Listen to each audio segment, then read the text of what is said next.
well, then if it's not, if he jumps off the bridge, how's he going to drown? For God's sake, he's a firefighter. Right. And he deals with water all the time. He's dove into swimming pools. I mean, come on, it's not him. Then they theorized from there that, oh, well, he chained himself onto his bicycle and his bicycle brought him to the bottom. We're like, what? Yeah. Where'd you come up with where'd he get the lock? That's not even on inventory at the crime scene. Wow. So it's kind of one of those where it's a cold case, but I think it's what they call a discoverable cold case. And I think my indications are that he is at a secondary location, which we'll announce today that we are bringing in Texas EquiSearch again, Tim Miller and his team. We have, as well as the Hunt County Sheriff's Department has brought in dogs. We have an area of interest to us down there. It is very dangerous. There are a lot of snakes. There are a lot of wild hogs. When I brought my team down there, I had to open fire on a wild hog that kind of snuck up on us. Oh my gosh. So, I mean, this is one of those things that, we as investigators all the time, we try to tell people, look, we have a dangerous job, just like the police have a dangerous job. But when we all work together, we can set up a perimeter. We can get professionals from Parks and Wildlife in there to kind of watch us for alligators and all that other stuff. Right. We believe that his body's wrapped up and is in a slough just near his house. So we're gonna go discover those sloughs that we've laid them out, pinpoint them out. We're gonna go down there with the Sheriff's Department. We're gonna rope it off as a crime scene, and we're gonna let Tim and his team do their jobs. So we have an area, a location of interest. We're not 100%. That's why we're going down in there with the equipment. We're going down there. He has a great new side sonar system he uses. And so we'll go down there with the side sonar system and take a look. That's happening awesome. when? I'm sorry? That's happening when? We're not going to announce it to the public. Oh, okay. Oh, okay. I thought you said, I'm sorry. Gotcha. No, it's coming up. We're Okay. not going to announce it to the public. I understand. Now, back toward the beginning of the investigation, back when Meeks was still there, he said that Chambers suffered from severe depression for about 3 weeks. That just No. seems strangely specific. And I mean, where did he get that information? You know what? I don't know where he got that information. We asked the same question. Well, who's saying that? We could never get, it all goes back to Rebecca. Becca, excuse me. It all goes back to Becca. Becca's putting these stories out. And we're like, why would you say that? His daughter, his son, all these people that had seen him in the last 3 weeks, he's a normal, everyday guy. That's the first question we asked him. Yeah.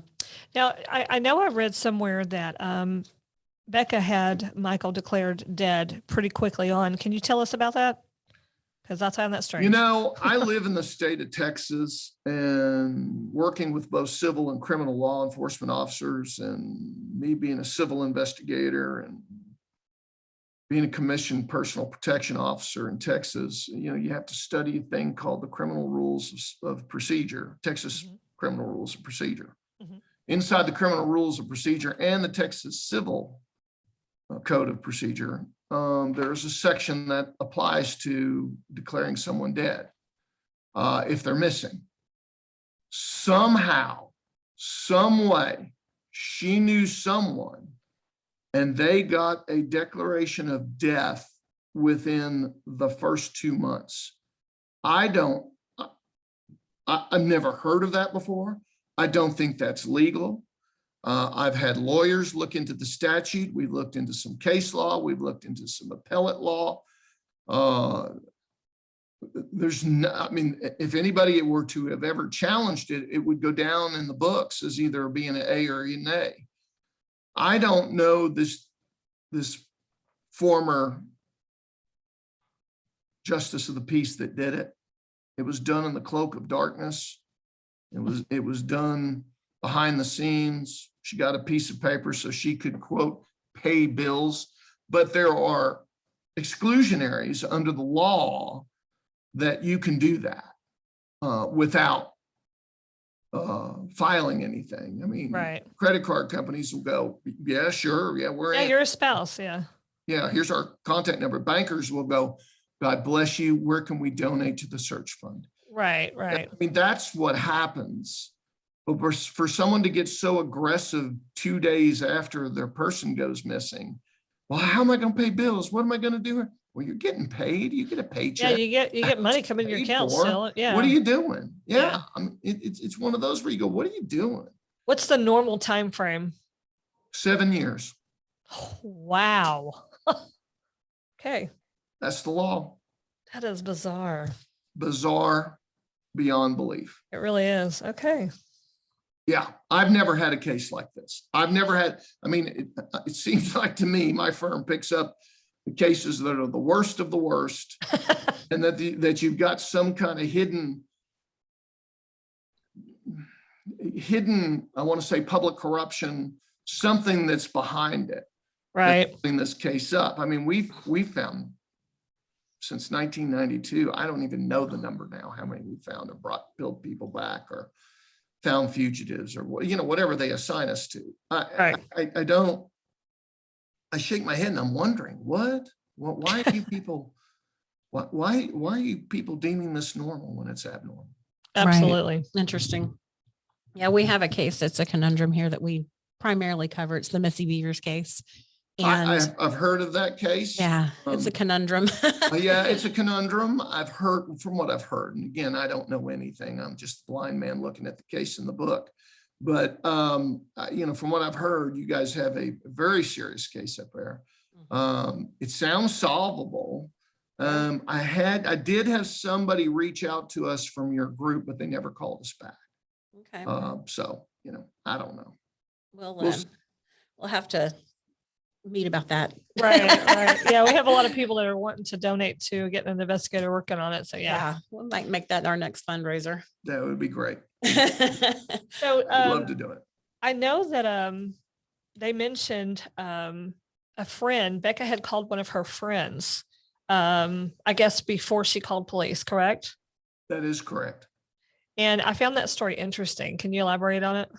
You know, I have a smoky feeling that we're going in front of grand jury, so I don't want to say anything that would impugn that testimony. Gotcha. But what I will say, in my mind, looking at the evidence and the phone call and the person she made the phone call to, and what was told to police vis-a-vis what this nice lady said to all the investigators, that story doesn't match. So there you go. Yeah. Okay. I love hearing the words grand jury. I So know. all the best to you guys and then, you know, and to Hunt Thank you. County Sheriff's Office. And if anyone out there has any tips, please contact Hunt County Sheriff's Office, 903-453-6809. You can submit an app on their Crime Stoppers Facebook page, Hunt County Crime Stoppers, or you can go to huntcountycrimestoppers.com. And well, let me say this again to the public. A lot of people are scared to call the police. They don't want to call, they don't want their name in, they don't, you know, that sort of thing. Hunt County is doing a great job on this case. I don't live in Hunt County, so I don't know what the day-to-day is, but I keep up with the sheriff and I keep up with the investigators, and they're doing a great job all through Hunt County. So I don't know that it'd be that bad, but let me say this to everybody in the public. If you don't want to call the police and you want to call someone that will truly keep your name anonymous, because that's what we do, you can call our office at area code 409-729-8798 and just push extension 107. Now, the reason we have 107 set up in our office is that it has a DNS system on it that blocks all IPs and blocks numbers, so that even our investigators in the office don't know who we're talking to. Nice. Unless they want to say it. Well, I got to make, you know, we as investigators, you know, we go to school, we work out in the field, we have team meetings. I mean, you know, we're all pretty good. When you reach our size of our company and you reach the level that we have and the case level that we have more experience than the typical private detective. But what we also have is we have the knowledge that we cannot solve cases unless we have the public's trust. And so we have to build the public's trust. And if you'll note in some of the cases, like the Canadian Texas case, little brown boy that we found we told everybody he was deceased. We told everybody where he'd be out on Lake Marvin Road. Everybody laughed at us, including the Attorney General's office. And guess what? That's where his body was, right where we said it'd be. And right out, it's more stupidity. And then all of a sudden, we got public corruption going on, cover-ups, shell casings inside of cars. It's not reported, blood spatter in a car, and then you start going, okay, guys, well, what do we get back? You didn't do the luminol test right. We didn't. DPS taught us. So is DPS doing it wrong? Are you willing to put all of their cases in jeopardy? Right.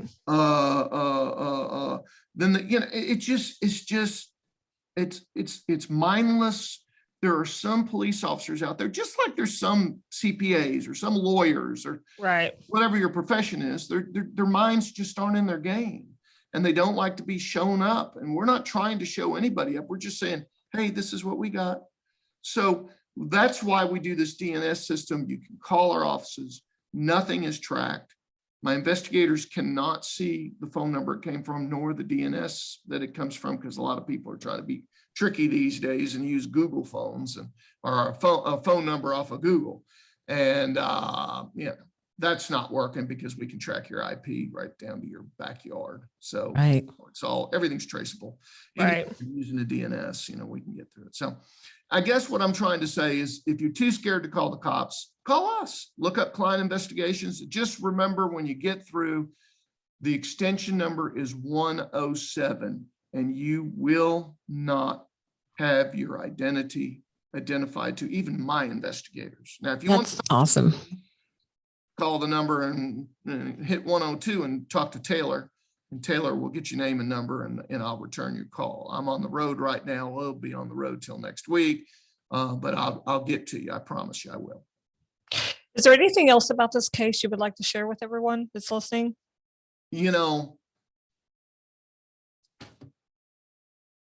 All these cases I do, folks, it tears families up. Mm-hmm. These families deserve an answer. Let's give them an answer. Absolutely. As a community, let's get it together as a state, right? Yeah. And let's get together as a team, which we are with the county. Right. I'm telling you, if we could get one person, she knows who she is, to pick up the phone and call, we'll pick her up, we'll put her in a room, we'll take her statement, and this case will be over very quickly. But we can't for some reason. Maybe she's scared, maybe she's not. We're sure she's probably told one or two other people. Maybe those people come forward and tell us what she said. We have to have about 4 or 5 bits more information, and then we can act. But when I warn everybody, when we're quiet, that usually means we're working pretty damn hard. So we're real quiet right now on this case. Good to hear. You can see the reason why. I've kind of listened a little bit to the public that maybe I shouldn't have, but I think it's safe at this point. And I think that we all have to work together as a team to try to come together. That's absolutely the truth. I thought of one quick question about the blood drops. Sorry, I meant to ask it earlier. The blood drops that were found in the garage in the barn area where he worked, and was that consistent with blood that would have been dropped that day, I'm assuming? Or was it older blood? Yes. Okay, so it was definitely fresh, and it would have been consistent. Oh, it was totally fresh. Okay. Oh, yeah. Oh, yeah. Okay, I hadn't really heard anything about that. I've heard podcasters speculate. I guess it was fresh or else blah, blah, blah. So, okay. It was fresh. Okay. No. Very fresh. Thanks for First clarifying theory that came out from law enforcement is somebody may have had 2 little jiggles of blood, that they take in your arm, and they had poured it. That's how distinct it was, that it was poured into blood droplets. But then when you really analyze the blood droplets, you can see there's a pattern, and you can see the direction the blood droplets are going. So it was going towards, right where we said it was going. All right. And one last question I have. I know that there was a dowel rod that was found. Can you elaborate on anything about that? It was a bloody dowel rod that was right next to the blood droplets. We believe that dowel rod was used or something, but I really don't want to discuss it, but it was used. Okay. All right. Well, thank you so much, Philip. We loved having you on. We'll Sure, probably be thank back you. And in if I can touch. help you guys in any way in the future on these Oh, cases, yeah. let us know. Almost our entire podcast series is dedicated to the Missy Beavers case. So we'll circle back on that. Definitely. All right. Sure. Thanks so much. Have a wonderful day. Thank you. and have a Thanks, good trip. guys. Y'all Thank have a you. good one. All Thank right, you. thank you. Bye-bye. Bye-bye.